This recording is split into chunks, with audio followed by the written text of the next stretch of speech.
स्वतंत्रता के लड़ाई में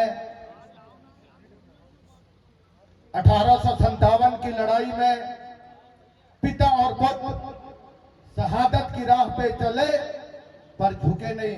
उनके वीर भूमि पर मैं देश के हमारे नेता और वरिष्ठ आज हमारे भारतीय राष्ट्रवादी कांग्रेस में है, पर हम आपको कांग्रेस के नेता के रूप में जानते हैं क्योंकि आपका कांग्रेस से हमने पहचान देखा है। आदरणीय शरद पवार जी, आदरणीय हमारे नेता राजा दिग्विजय सिंह जी,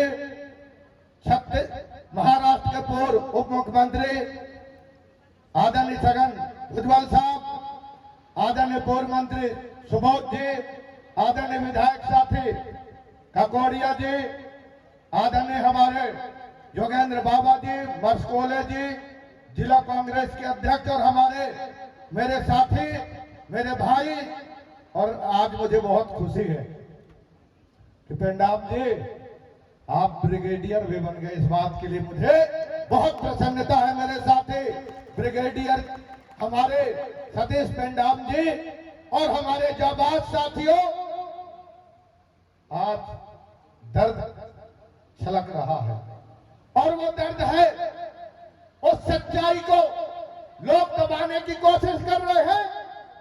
आज हमारे 15 नवंबर 1875 को एक गरीब परिवार में एक उदय होता है और उदय क्रांति बनता है, और क्रांति बनने के बाद आज सिवनी की धरती पर भी उसका जयकारा होता है भगवान बिरसा मुंडा जी का। आज उनके जो विचार है साहब, निश्चित रूप से बहुत बड़ा प्रश्न है। आज हमारा जो भगवान बिरसा मुंडा जी ने पहला आंदोलन किया था और उसमें था कि ये अंग्रेज आप लोग हमसे टैक्स नहीं ले सकते। टैक्स का विरोध सबसे पहले किया था और आज देश का प्रधानमंत्री सबसे ज्यादा टैक्स ले रहा है, कहता मैं बिरसा मुंडा का सम्मान कर रहा हूं। क्या सम्मान कर रहे भाई? जिस विचार के लिए बिरसा मुंडा जी ने पहली लड़ाई लड़ी और दूसरी जल जंगल जमीन। आप मोदी जी आपके प्रिय दोस्तों को आप जंगल देने के भी प्लान कर रहे हो। आप जल जंगल जमीन पर अपने निजीकरण व्यवस्था के नाम से आज आप उनको बेदखल करने की कोशिश कर रहे हो।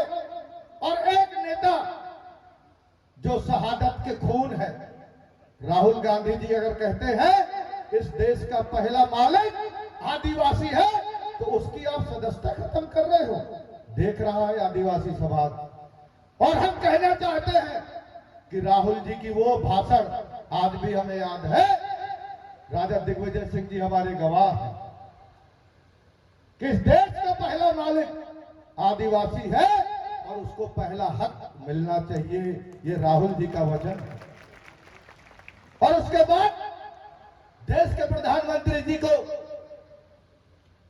राहुल जी की सदस्यता समाप्त करने की बहुत जल्दीबाजी पड़ी है। पर हम ये कहना चाहते हैं कि आज जिस तरह से आदरणीय आप सब लोगों को मैं बताना चाहता हूं, साथियों आपको और हमको समझना पड़ेगा, देखना पड़ेगा, सुनना पड़ेगा। 15 नवंबर 2019 रीवा के प्रांगण में हमने भगवान बिरसा मुंडा के जयंती पर रीवा के शहर के अंदर 1 एकड़ जमीन के साथ 5 करोड़ का भव्य बिरसा मुंडा जी के गाथा निर्माण के लिए हमने स्वीकृति दिया। मैं मंत्री था और उसको रोकने का काम वर्तमान की सरकार ने कर दिया। और इतना ही नहीं, अगर हमारे आदिवासी वीर पुरुषों की राह पर चलने की हम कसम खाते हैं तो मैं आपको उस दिन को याद दिलाना चाहता हूं मेरे भाइयों। याद करिए, एक दिन वो आता है जब भारत देश के ही नहीं विश्व के आदिवासी एक होते हैं और वो होता है 9 अगस्त। बताइए 9 अगस्त को आप और हम एक होते हैं कि नहीं? भाइयों, आप लोगों की आवाज अगर नहीं निकलेगी तो कैसे काम चलेगा? एक होते हैं कि नहीं 9 अगस्त को? लोकेश, 9 अगस्त कितने लोग हैं जो 9 अगस्त मनाने वाले हैं? जरा हाथ उठाओ। सब है।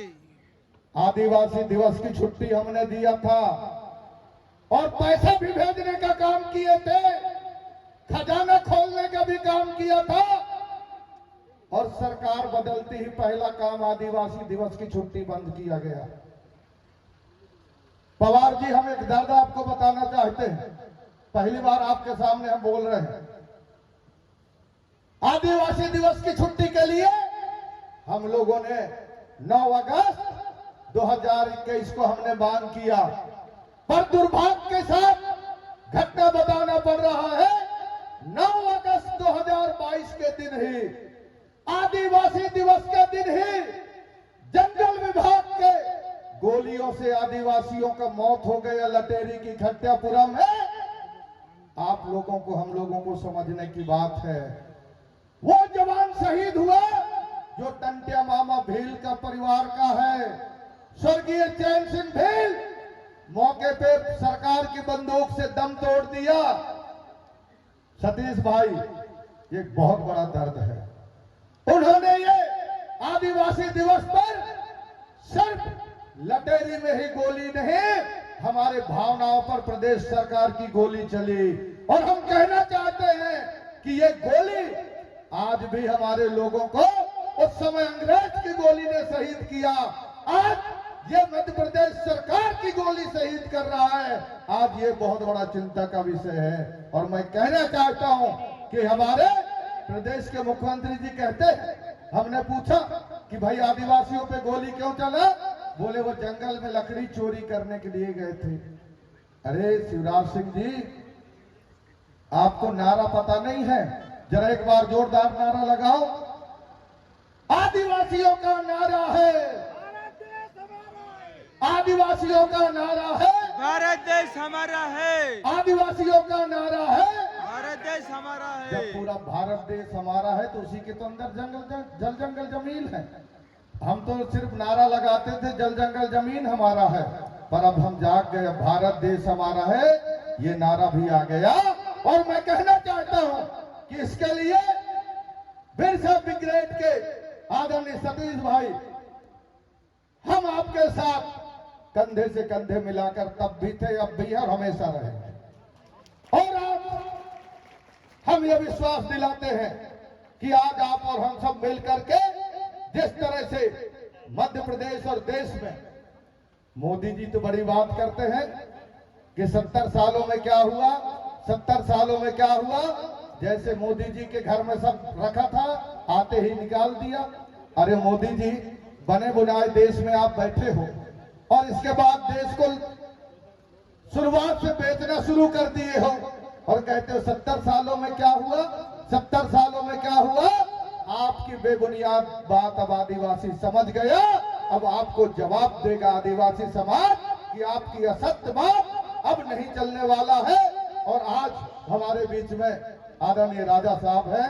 राजा साहब, आपके जो आदिवासियों के प्रति हमेशा स्नेह है, हमें पूरा विश्वास है। और भाइयों, ये याद रखना, मैं ओंकार सिंह मरकाम आप सब लोगों से निवेदन करता हूं कि अगर मैं कैबिनेट में था तो आदिवासियों के हित में पूरी ताकत के साथ लड़ता था। और मैंने जो 10 महीना बच्चों को हॉस्टल में रखते हैं, मैंने 12 महीने करने का निर्णय लिया था। आदिवासी वन ग्रामों को बेदखल करने का माननीय सर्वोच्च न्यायालय का आदेश था, उसके विरुद्ध सर्वोच्च न्यायालय में अपील करके फरवरी 19 में हमने अनुमति मांगा कि जो 3.5 लाख लोगों को बेदखल करने का सर्वोच्च न्यायालय का आदेश था, उसमें पुनर्विचार करने का अवसर लिया। वन मित्र बना करके फिर उन 3.5 लाख जो अमान्य दावे थे, उनमें से हम आपके बीच में फिर पट्टा देना शुरू किए। और मैं विश्वास दिलाता हूं कि 2023 में फिर कमलनाथ जी के नेतृत्व में आदिवासियों के हित के लिए हम लड़ेंगे। और मेरे रहते चिंता मत करना, अगर कांग्रेस की हमारी सरकार होगी, अगर आदिवासियों का हित नहीं होगा तो हर संभव मैं अपने दल के अंदर भी लड़ूंगा। मैं आपके बीच में ये विश्वास दिलाता हूं और आप सब लोग को ये कहना चाहता हूं, जो हमारे नेता राहुल गांधी जी हैं, जिनकी सदस्यता खत्म करके नरेंद्र मोदी जी ने अपनी अहंकार दिखाया है, 2024 में हम देश के प्रधानमंत्री बनाएंगे और आदिवासियों को पहला हक दिलाने की लड़ाई हम राहुल गांधी के अंदर उसके सामने शुरू करेंगे कि आपका पहला हक आदिवासियों को जो आपने दिया है उसको आप आगे बढ़ाइए। लोकेश, लड़ना पड़ेगा, मालवा से नौजवान आए हैं। मैं आप सबको यही कहते हुए आप सबके बीच में यही निवेदन करता हूं। एक चीज का बस बहुत निवेदन है कि हमारे आदिवासी भाइयों, नशाओं से दूर रहना। ये नशा में बहुत ज्यादा, आज हमारे छिंदवाड़ा के महापौर विक्रम महाके जी भी आए हैं, जिन्होंने ये घोषणा किया है कि बिरसा मुंडा ब्रिज का नाम छिंदवाड़ा में रखेंगे। आपको मैं बहुत बहुत धन्यवाद देता हूं और आप सबसे निवेदन करता हूं कि नशाओं से दूर रहना। नौजवान साथियों, आपका नेता नहीं बोल रहा है, समाज में आता हूं तो नेता नहीं बन के आता, मैं बेटा बन के आता हूं, आपका भाई बोल रहा हूं। नशा में हम लोगों को बहुत फंसाते हैं।